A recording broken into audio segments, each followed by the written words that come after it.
KVC Jack here. Welcome back to Vinyl Martini. I have got some new records to show you. Finally, after I haven't bought any records in probably about a month or 2 months. Went to an estate sale about a week and a half ago. I know a lawyer who was the executor for an estate, and she invited me in to look at the gentleman's records. And there was about 250 records. A lot of them were classical, and I was pulling out a lot of records. The album covers were in amazing shape. So I had a pile of about 50 of them. I ended up, as I went through the records, even though the covers were in great shape, a lot of them were kind of scratched and really beat up to shit. So I just selected the best of the bunch, and I picked up 26 records. And usually I get so excited to show finds like this. I do all the records all at once. That makes for a very long video. So I am going to do it in part one. This one is part one. I'm going to do another part two in another couple of days. So I've kind of divided the records up into what I call roots music. And the second batch, part two, will be more mainstream stuff that more people will recognize than the stuff I'm going to show. But anyways, let's get started. First up, Ellen McIlwain's first record. It is called We the People. Ellen McIlwain was a blues guitarist and singer, really a groundbreaker, sort of like Bonnie Raitt, I guess, but fantastic guitar player, well-renowned. And this one is a 1973 release. First of many, many records she released. I rarely see them out in the wild in the bins, but I was so happy to find this record in the collection, and it's in fine, fine shape. The cover is almost near mint. A little bit of ring wear there, but fine record. Don Wayne on here, Don Moore. Great band on here. She does a little bit of folk stuff, and like I said, she's a very well-regarded, or she was a very well-regarded electric guitarist as well. Ellen McIlwain, We the People.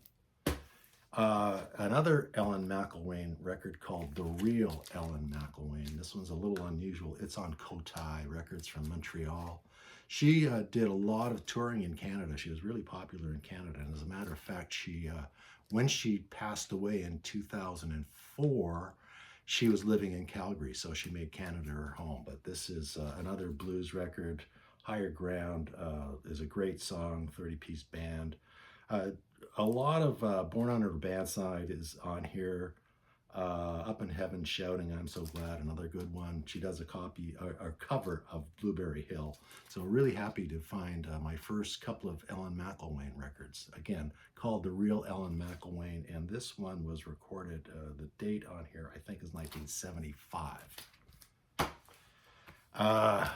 I always look out for King Sunny Ade records, and this one is called Sunny Ade and His African Beats. I don't know if Sunny Ade I don't know if he's from Ghana or Nigeria, but of course he's an African roots kind of guy. Huge, huge band on here. I apologize for the cover here. The record is mint. It's on Island Records, and he's got probably about 4 guitar players on here that they play on the cuts. Just really shimmering guitar.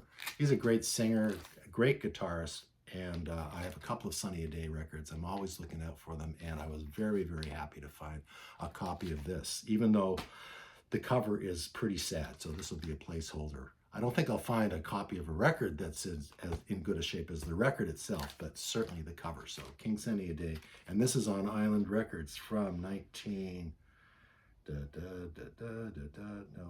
date on here. I'm guessing it's 1974. Thrilled to find a copy of this. This is Tim Hardin's first record. It's just called Tim Hardin 1. I have, he released 4 records just with numbered titles, so I have 2, 3, and 4, so I was thrilled to find this in really, really good shape. It's a reissue, I believe, because it was released on Verve at the first time it was released. I think this is a 1964 album, and this is a re-release on Verve Forecast with a really, really great shape, and the cover is just fantastic. So Tim Hardin, I'm a big Tim Hardin fan. Tim Hardin is one of those folk singers that ventured out into playing electric guitar early in his career, and a little bit unusual for that in the old folky days. I include jazz. I've included jazz records in this as roots music because jazz is roots music. It's traveled all throughout the world, and of course, nobody can do it like Americans. Except this is not an American. This is Deodato 2. Fantastic record. It is on CTI. It's a gatefold. I'll just take the cover off here. In excellent condition. Nice inside jacket there. There's no date on here, I don't think. There is not, but I'm guessing this is about 1972. Of course, Deodato, I think his first album is, he got a lot of renown from that first record on CTI, but this is Deodato 2, so fantastic to find another CTI record. I know Alex Beer and Vinyl is a CTI collector as well. Talking about CTI, another CTI release, Joe Farrell, it's called Penny Arcade. This is an American press, nice glossy cover, excellent condition. Joe Farrell, of course. Joe Farrell is he plays tenor, soprano, sax, flute, piccolo, and the lineup on here is just outstanding. Herbie Hancock, Steve Gadd on drums, Herb Bushler, Joe Beck on guitar, and Don Elias. So fantastic finding this one. I got a fantastic price on all this. A really good deal on all these records. So that was another bonus. This one is a forgotten folk singer from the early 60s. This is Judy Roderick. She recorded a record on Columbia. Her first record was on Columbia. She recorded another record for Columbia that was never released, and then Vanguard picked her up. And this is a 1964 album called Woman Blue. This is her best known record. Again, it's on Vanguard. Excellent condition. I think this might be a repress as well. But she's got a great voice, a great guitar player. About half the record is sort of guitar, her on guitar and vocals, and the other half is more jazz influenced songs with bigger jazz arrangements. So nice to find this. Judy Roderick, she died when she was 43, I think. She had diabetes and she died of coronary heart attack, I think. Judy Roderick, one of the forgotten folk songstresses of the early 60s. Tony, Two from the Trunk, I'm going to show one of his favorite records. I've been looking for this one for a long time, of course. This is Linda Ronstadt and her Spanish album, her Latin album, Canciones de mi Padre, so Songs of My Father. This one has been reissued. It's got a little bit of water damage, but not too bad. The record is mint, so it's so happy to find this. One of her later renowned albums, so Linda Ronstadt, her Latin album. Next up, a comp, Doc Watson, some bluegrass. This is the Essential Doc Watson on Vanguard. It is a double record. And Vanguard released a number of these best ofs compilations. I saw one in the collection that was John Hammond Jr., but the record was just, the album, the vinyl was just absolutely terrible, so I couldn't pick it up. I mean, you see a nice cover and then you see shitty vinyl. It's very disappointing. But my first Doc Watson record, I'm really getting into bluegrass lately, so thought of Americana Sam when I saw this, and yeah, nice to have this. Mint copy, mint vinyl. And next, I was really surprised to find this one. This is another bluegrass album, country bluegrass. It's called The Fields of November by Norman Blake. Norman Blake is a fantastic guitar player. He's got a little lineup there, fiddle, steel, and cello. And he is a remarkable guitar player, well regarded. I always played with Bob Dylan. He's played with a number of artists. And this is on Flying Fish Records.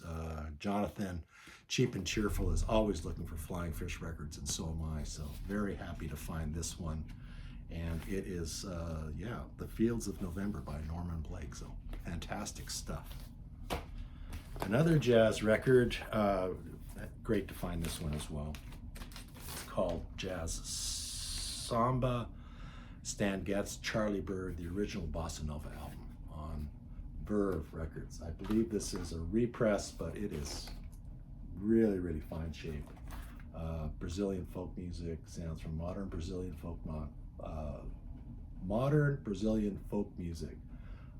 Stan Getz and Charlie Byrd. Always great to find records with Charlie Byrd on there. And Stan Getz does not get enough credit in the VC that he deserves. So Stan Getz and Charlie Byrd, the Bossa Nova album. Another jazz album, and this is the last record I'm going to show you. This is a record that I don't think I've ever seen out in the wild. This is The Blue, Yusef Lateef. It was a 1968 release on Atlantic Records. Got the nice Atlantic inner sleeve. This has got the green and red label on the album, so I don't think that's an original because it doesn't have the plum label, but very, very nice to find that. So Atlantic SD 1508, and who is on here?